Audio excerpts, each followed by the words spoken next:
Hi.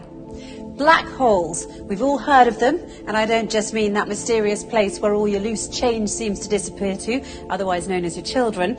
I'm talking about that region of space with a gravitational field so intense that no matter, radiation or even light can escape it. There's a joke that astrophysicists like to tell, and it goes something like this. A star walks into a black hole, but it doesn't seem phased. The black hole turns to the star and says, "Sir, I don't think you understand the gravity of this situation."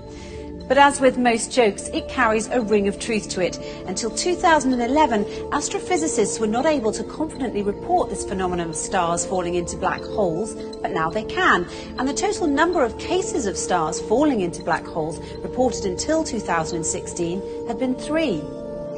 Interestingly enough, although it's not an astrology book, there's an entire chapter in the Quran called The Star, and the first verse of that chapter is, "By the star when it falls."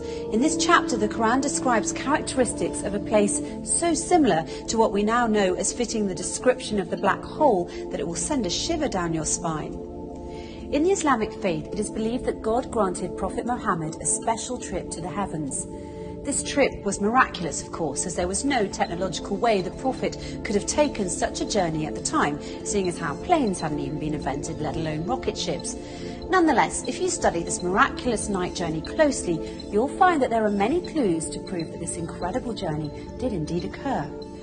Not only that, where it took place turns out to be of great interest too, because astonishingly enough, the description of the area the Prophet ascended to matches the characteristics of what we now know about the black hole. So let's look at what we now know about the black hole through the recent discoveries of science and compare it to the mysterious area the Quran describes in its pages as part of this miraculous night journey the Prophet took. Firstly, in verse 16 of chapter 53, the Quran describes this place in space as very dark. In fact, it describes it as darkness covered or draped in darkness, which is not surprising. Space is a pretty dark place. Even so, some areas are darker than others, but nothing is darker than a black hole, because black holes have such immense forces of gravity, nothing, not even light, can escape from them. That's why they're black. And because they're black, they are veiled from direct observation.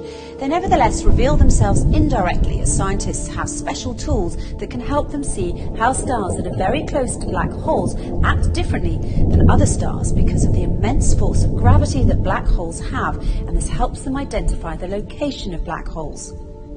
Secondly, according to the Quran, when ordinary people look at this dark area in space, they can't see it directly as their eyes bypass or surpass the boundary of this area, and they only see beyond it or around it. It's almost as if this area behaves as a lens. Science, it turns out, has a term for this. It's called gravitational lens. Let's take a closer look. Normally we think of light travelling in straight beams, but near a black hole, the powerful force of gravity bends and warps rays of light around it, creating a visual imprint on the surrounding material. Astrophysicists have proved that a black hole bends light to act like a cosmic magnifying glass, giving astronomers a view of an even more distant galaxy behind it. And this, my friends, is what we call a gravitational lens.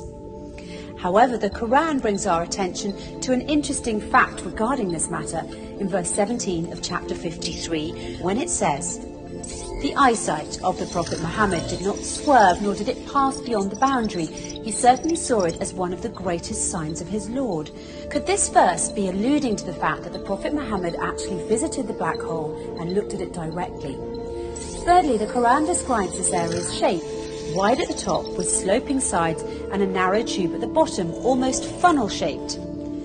In verse 14 of chapter 53, when it says, "By the finite jujube tree," it is likened to the shape of a jujube tree, which fits the same description as the one I just mentioned. A black hole makes such a deep dent in space-time, and that's why it appears to look like a funnel.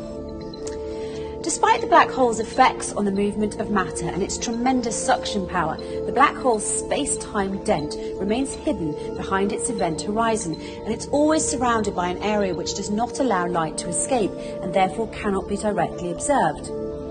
And fourthly, once again, in verse 14, chapter 53, by the finite jujube tree, the Quran reveals that this area is finite. So how does this claim stack up with the science?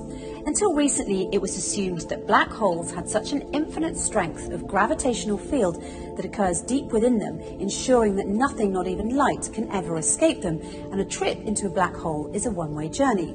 Once you cross the event horizon, the point at which light can't escape, there's no turning back. But researchers such as Georges Poulin, Rodolfo Gambini and Gerard Hooft have recently been able to prove otherwise and show that energy can escape black holes and that black holes are finite.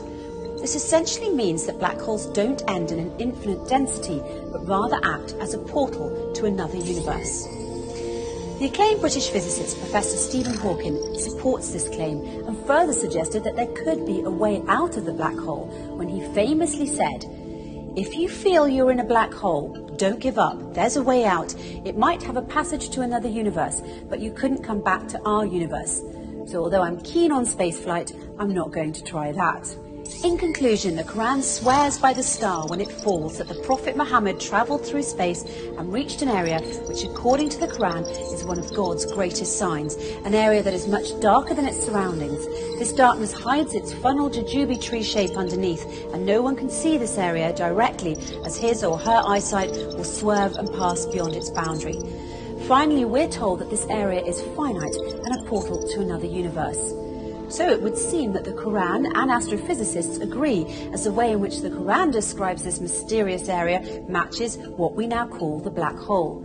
However, the Quran takes it one step further by asserting that it is, in fact, a portal to heaven, a claim which science has yet to prove. But if past experience is any indication, it's only a matter of time before science catches up to the scientific miracles already contained in the pages of the Quran.